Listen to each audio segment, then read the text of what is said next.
Olá, meus queridos, tudo bem com vocês? Espero que sim. Estamos aí para mais uma correção de atividades do dia 1º do 5 e do dia 5 de maio. Nessas atividades, a gente vai estar corrigindo, nesse primeiro momento, sobre a teoria moderna da evolução, que foi a penúltima atividade que eu passei para vocês. E nela temos três questões bem associadas, bem relacionadas entre si. A primeira delas é a pergunta do que é especiação. Dentro daquele vídeo que vocês assistiram, tem esse conceito de especiação, e como as três perguntas aqui vão estar bem relacionadas, aqui nesse primeiro momento eu só vou mesmo conceituar o que é. No processo evolutivo, especiação é a formação de uma nova espécie. Como ela acontece, os processos pelos quais esse processo acontece, a gente vai ver nas próximas perguntas. Aqui eu coloquei um esquema, e nesse esquema mostra originalmente uma população, que está aqui em cima, de besouros, tá vendo? E por algum motivo, que a gente vai ver logo mais, essa população ela dá origem a outras duas populações aqui, tá vendo? Essas duas espécies, ou essas duas populações aqui embaixo, elas são consideradas populações de espécies diferentes. Todas elas provenientes originalmente de uma mesma população. Tá vendo aqui em cima? Bem, então especiação é quando um grupo de indivíduos dá origem a diferentes espécies. Tá? Os processos físicos que contribuem para esse processo de especiação, a gente pode destacar aqui dois deles. O primeiro vai ser a barreira geográfica. Então, os processos físicos que colaboram para a especiação, principalmente vai ser a barreira geográfica. E a barreira geográfica é a forma como, conforme a gente viu aqui, um mecanismo físico impede o encontro ou a troca gênica, entre essas duas populações. Ou seja, um rio, uma montanha, algo do tipo faz com que uma população seja separada, que foi o que aconteceu aqui, uma população com indivíduos naturalmente diferentes, tá vendo? Uns mais escurinhos, outros mais clarinhos. Então, em todo tipo de população, a gente vai encontrar indivíduos diferentes, assim como acontece com a gente, né? E aqui, o surgimento ou a existência de um rio, de uma cadeia de montanhas que se eleva, ou que se elevou há milhares de anos atrás, faz com que essas populações, originalmente da mesma espécie, se separem, e ao longo de milhões e milhões de anos, pode ser que essas duas populações elas percam a capacidade de se reproduzir entre si. Vamos supor que em um dado momento esse rio seque e depois de milhões de anos essas duas populações tornam a se encontrar. Certamente a gente vai ter dois grupos de indivíduos bastante distintos, bem diferentes entre si. Portanto, essa diferença pode ser um fator que vai levar à não reprodução entre eles, a um isolamento reprodutivo. Então, por exemplo, além da barreira geográfica, o isolamento reprodutivo é o fator que vai determinar o processo de especiação. E na letra C, informe quais processos contribuem para o aumento da variabilidade genética de uma população. Bem, primeiramente, eu quero conceituar com vocês aqui o que é a palavra variabilidade genética. Variabilidade quer dizer variação, mudança numa frequência. Genética, no material genético. Então, variabilidade genética ou mudança no padrão genético de uma população acontece devido a alguns fatores. Muitos deles relacionados à questão da reprodução sexuada. né? Porque para haver variabilidade genética tem que haver mistura de material genético, né? Mas alguns deles também não acontecem baseado em reprodução. Por exemplo, o processo de mutação. A mutação ela leva a uma variabilidade genética, uma variação no fluxo genético. Portanto, o primeiro processo que contribui para esse aumento ou são as mutações. Depois, o processo de seleção natural. Aí sim, a reprodução ela está muito ligada a isso. O processo de seleção natural das espécies envolve a variabilidade genética, já que um exemplo de seleção natural é a seleção sexual. E um terceiro motivo que não envolve também o processo reprodutivo é a deriva genética. Quando, por algum motivo catastrófico, por exemplo, uma população ou a grande parte de uma determinada população é extinta, não levando em consideração a seleção natural, né? Isso aí seria algo ocasional. Tá? Então, esses três processos, como mutação, seleção natural e deriva genética, são os três principais processos que contribuem para o aumento da variabilidade genética. Ainda nessa questão, pede para você explicar por que a evolução mostrada nesse quadro, conforme estava lá descrito também na videoaula, não pode ser encarada como um processo evolutivo correto. Na verdade, os livros de biologia sempre trazem, né, ou algumas questões sempre trazem aí uma figura típica dessa daí. Na verdade, muitas delas fazendo apenas uma comparação do processo de volume craniano, mas algumas até mesmo insinuando que o processo evolutivo ocorreu dessa forma. E aí era para você fazer uma crítica desse esquema ou desse desenho, mostrando por que isso não pode ser verdade, com base no que a gente acabou de ver nessas correções. Primeiro, a sugestão que eu dou, a gente analisar o processo de especiação. Se o homem moderno e o chimpanzé possuem ancestral comum, ou seja, há milhões de anos existiu um indivíduo que hoje, que deu origem ao que hoje temos aí como ser humano e chimpanzé. Então aquela historinha, o homem veio do macaco, o chimpanzé deu origem, se transformou no ser humano. É claro que não. Nem o processo evolutivo diz isso. Isso é uma coisa mal interpretada. Então imagina, ao invés de besouros aí, na primeira imagem aqui, vão imaginar que a gente tem aqui um primata qualquer, milhões de anos, e por algum motivo essa população de primatas foi separada, né, por uma densa floresta, uma cadeia de montanhas, né, um incêndio, alguma coisa fez com que essa população se separasse e tomasse rumos diferentes. Durante milhões de anos, cada uma população foi para um habitat específico, e depois de milhões de anos, talvez elas passam a conviver juntas novamente. Vamos considerar que foi o que aconteceu com o ser humano e o chimpanzé. O habitat de cada um é diferente um do outro. O ser humano ele se adaptou a viver em sociedades estabelecidas com base em cidades ou lugarejos, enquanto que o chimpanzé é um animal selvagem e vive em florestas, em ambientes naturais. Portanto, ser humano e chimpanzés, então se aqui fosse uma população de seres humanos, e aqui fosse uma população de chimpanzés, todos eles, há milhões de anos atrás, originados de um ancestral. Então isso é importante você entender. Tá vendo?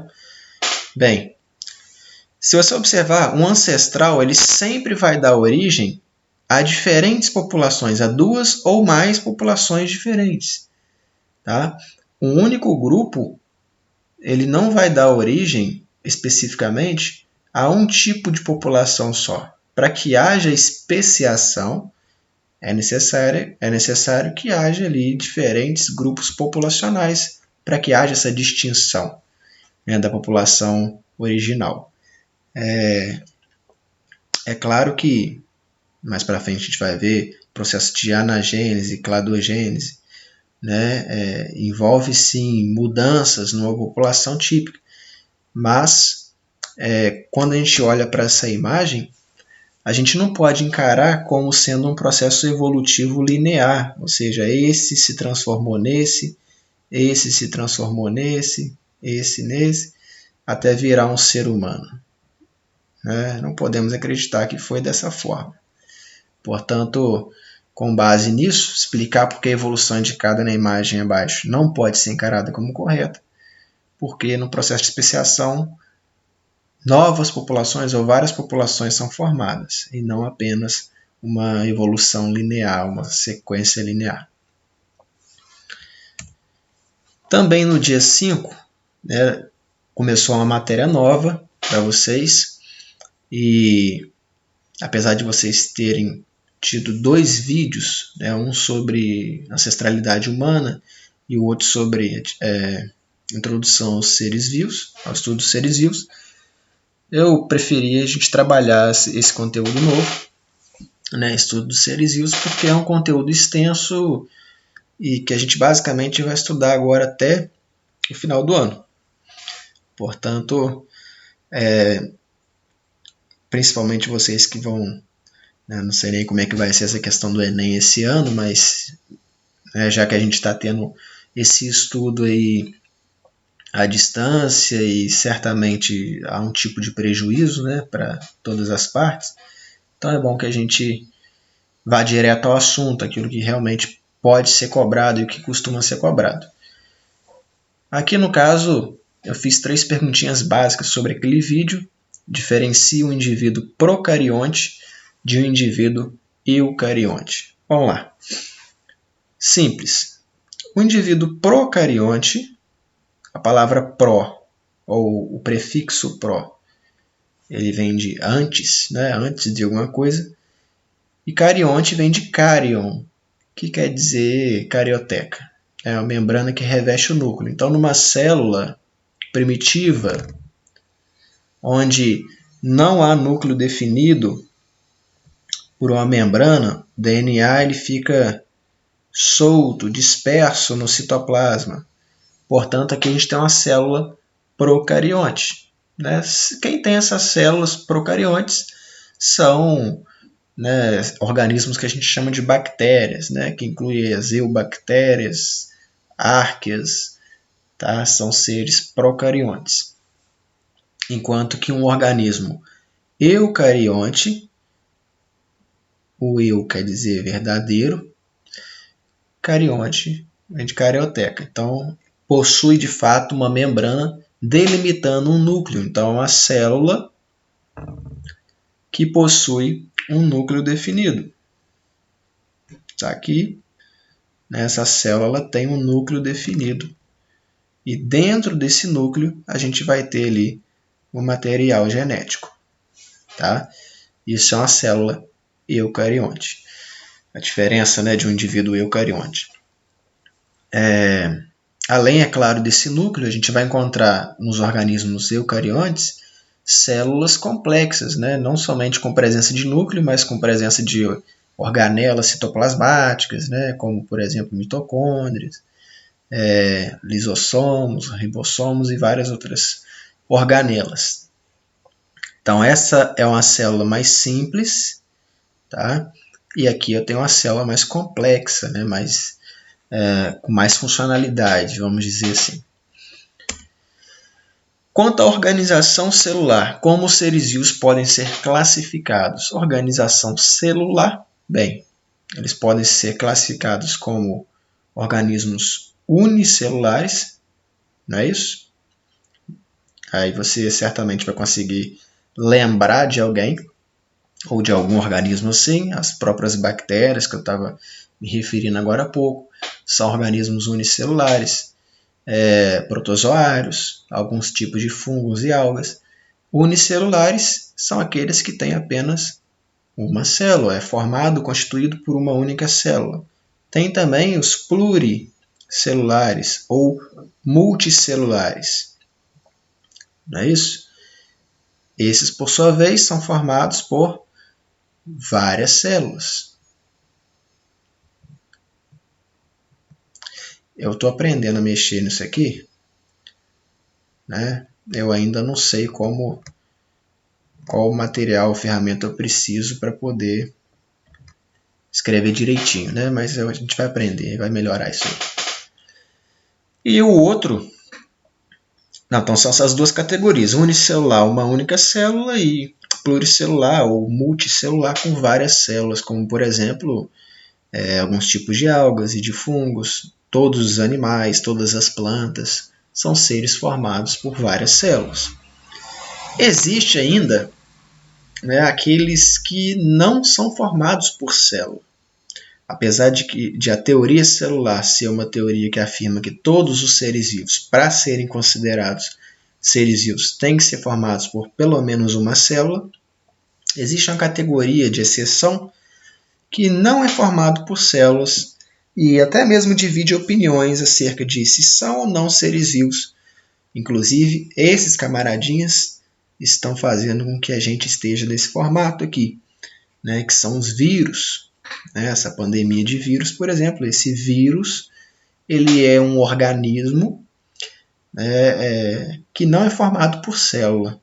Portanto, ele é considerado acelular. Acelular.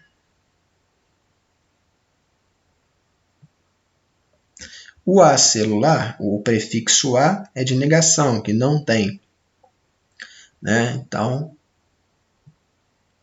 não tem células, zero célula. Ok? Por exemplo, os vírus.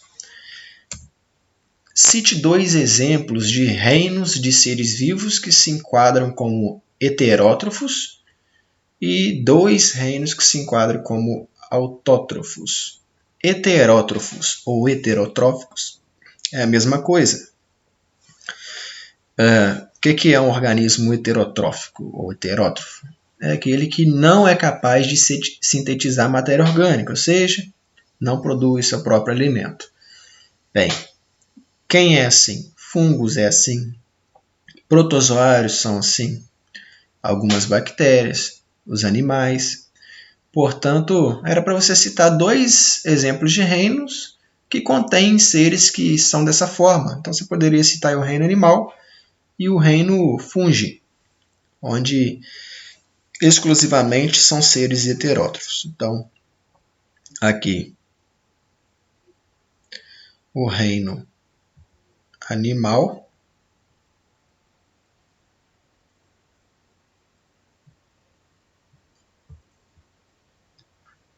vamos lá, e o reino fungi, ou dos fungos, né? Fungi.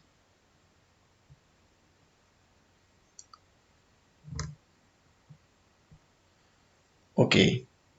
Autótrofos, a palavra auto quer dizer ele mesmo, trófos vem de alimento, né, de comer ou de se nutrir. Autótrofos eles são capazes de se autonutrir, como por exemplo aqueles que fazem fotossíntese, né? São chamados de seres autotróficos. Me dá exemplo de seres que fazem fotossíntese. Você vai falar logo a planta, né? Mas existe também as algas, existem algumas bactérias. Portanto, o reino das plantas, né? O primeiro aí, que contém exclusivamente seres autótrofos. Então, o reino das plantas.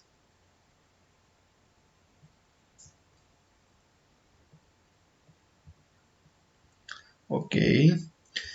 E aí vários outros que não são exclusivos, mas que contêm organismos que fazem fotossíntese, por exemplo. Existem alguns tipos de bactérias, poucos, mas tem, que fazem, no caso eles entrariam no reino Monera, e também as algas, né, que são o segundo mais lembrado aí, né, dos autotróficos. As algas estão no reino protista. Então, os protistas... Então, protista... Devagar e sempre.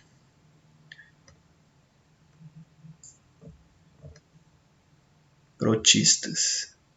Lembrando, no reino protista, vocês vão estudar, tem os protozoários, que são heterotróficos, mas tem também as algas, que são autotróficas. Então, no caso do reino protista, somente as algas.